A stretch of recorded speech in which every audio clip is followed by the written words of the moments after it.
Am I the asshole for telling my roommate I don't cook food she likes because I don't cook for her?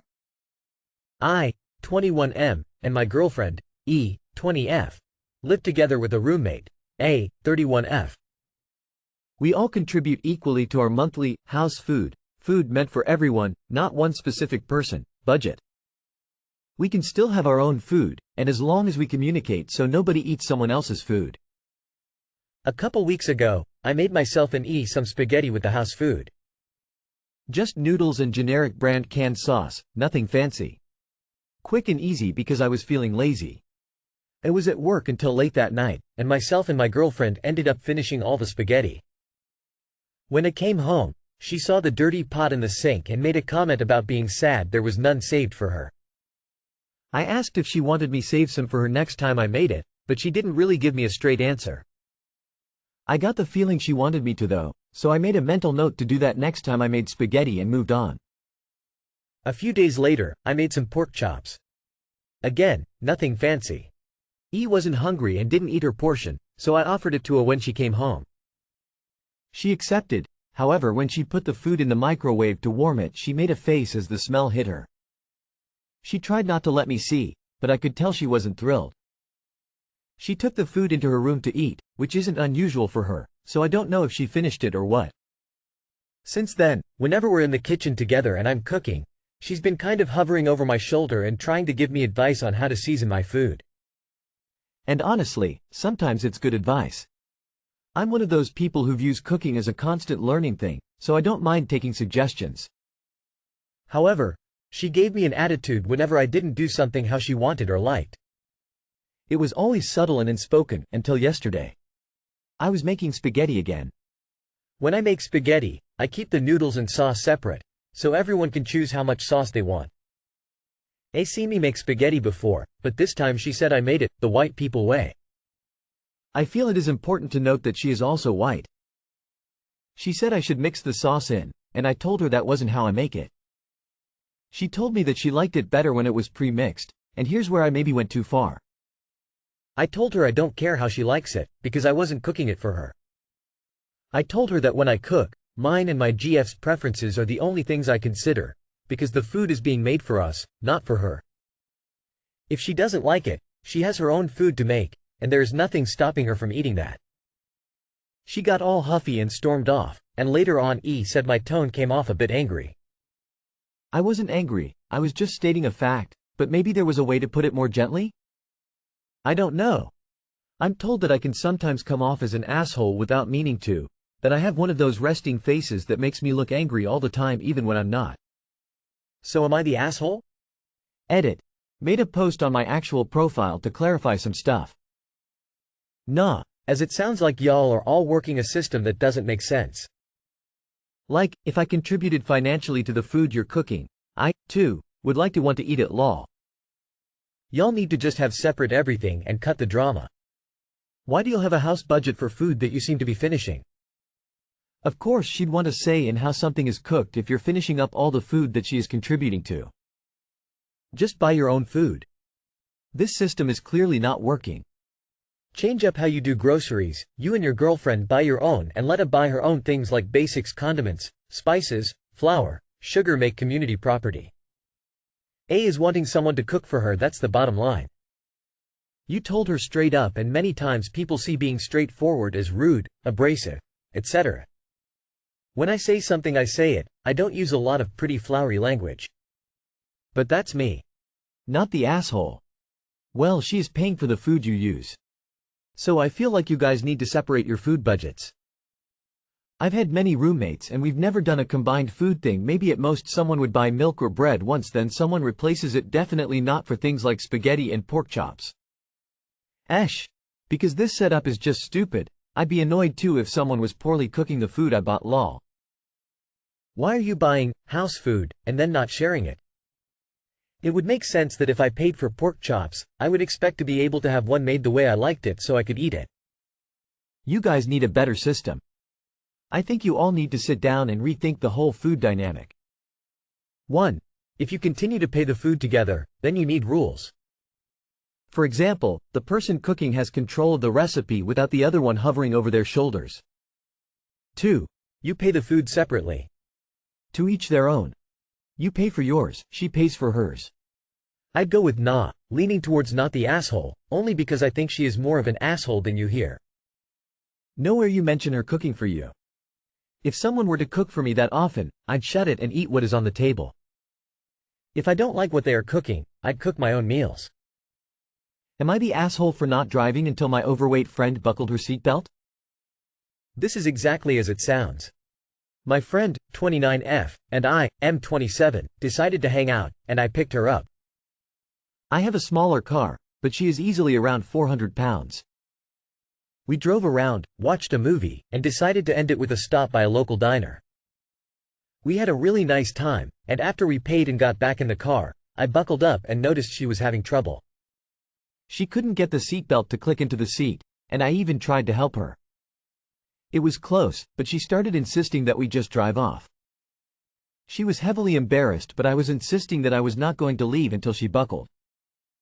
It was not safe and I didn't feel comfortable. I ended up trying a bit more and was able to click in the seatbelt. I felt really bad about making her go through that embarrassment, but I wanted to make sure that we were both safe. The drive back to her place was quiet and a little uncomfortable.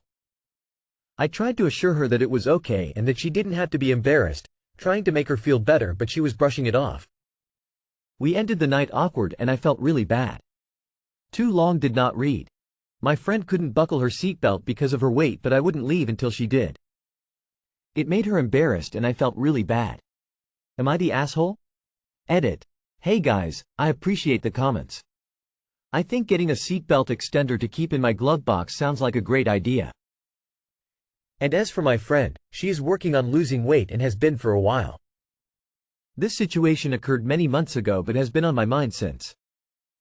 I don't appreciate any comments that dehumanize her based on her weight. Just because she's fat, doesn't make it okay. And you shouldn't assume things you don't know, i.e. that she isn't doing something about her weight. Not wearing a seatbelt where I live will get the driver a $1,200 fine, regardless of who is not wearing the seatbelt. Not the asshole. Crash investigator here. I don't give the beginnings of a fuck how embarrassing anybody finds a seatbelt. Wear it or walk. Not the asshole. You felt bad? Really?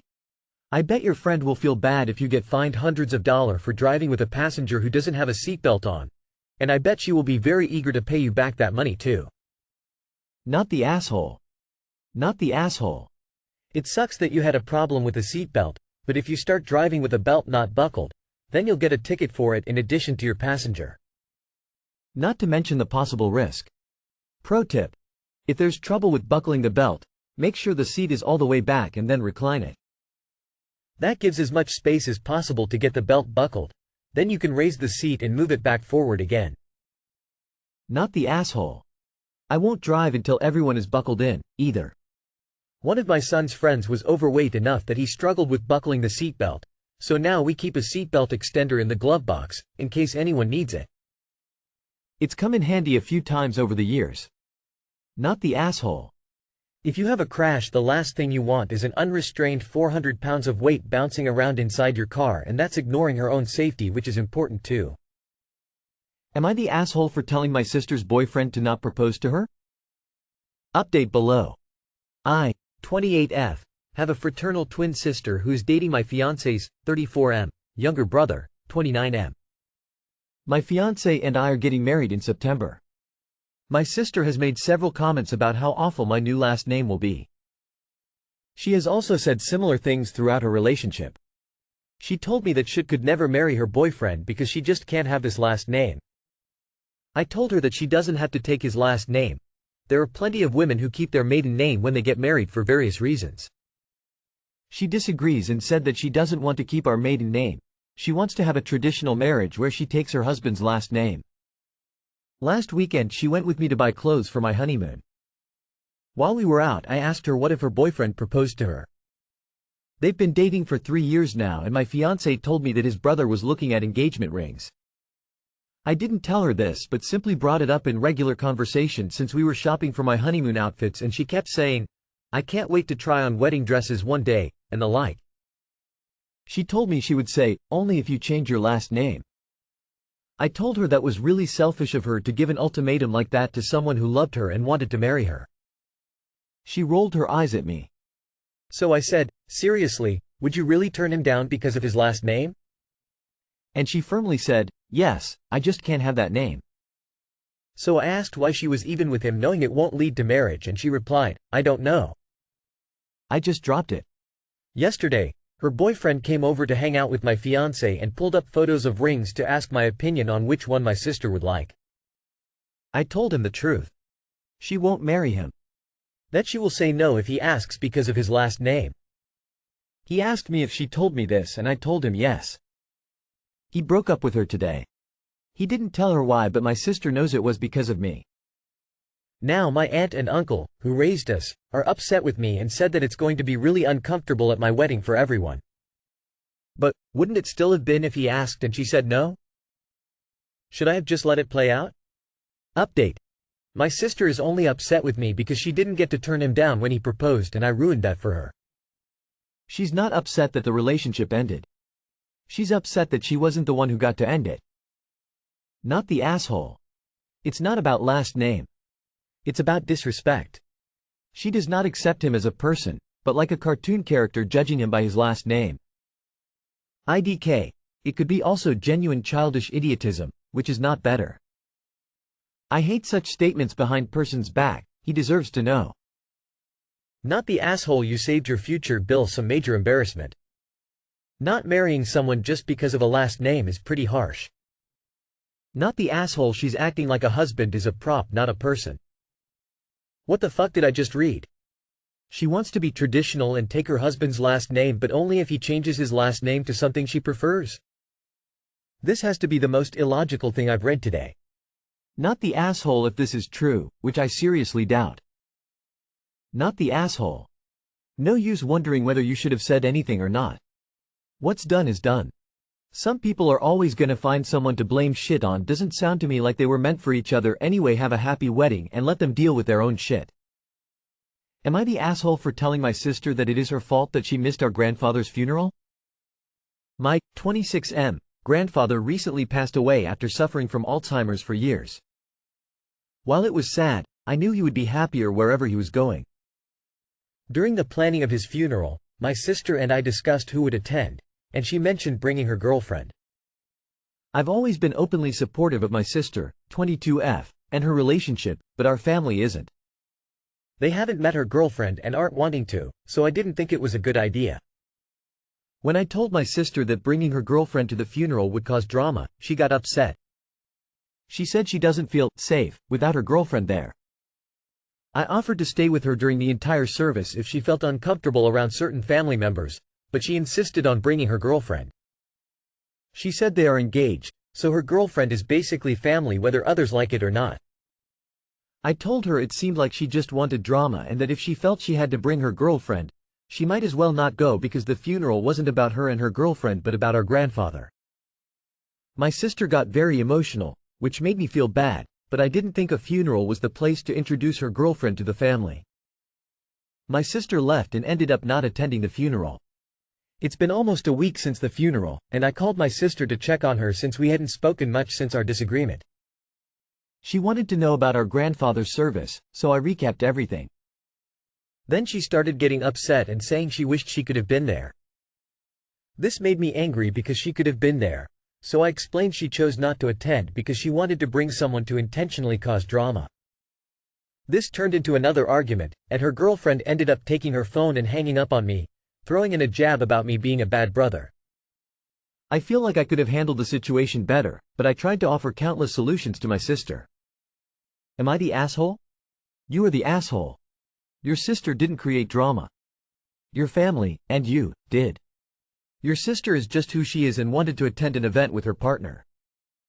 What ruined it is the fact that you cared more about protecting the feelings of bigots and homophobes instead of caring for your own sister. Your sister has every right to be pissed at you. Not the asshole. And I'm gay. Lol. I know homophobes suck, but y'all, pick your fucking battles. If OP's sister thinks standing up for her girlfriend is more important to her than showing up at her grandfather's funeral, then good for her. I, too, would have made that choice. But to then act as if she were somehow prevented from showing up when she wasn't is childish. I'm going to get downvoted, but I do actually agree that bringing new BF/GF to a family thing like a funeral would have likely been seen as disrespectful, especially given that OP says they are homophobic. The sister could have come to the funeral, she could have come by herself, or her girlfriend could have waited somewhere else, so they could meet up after.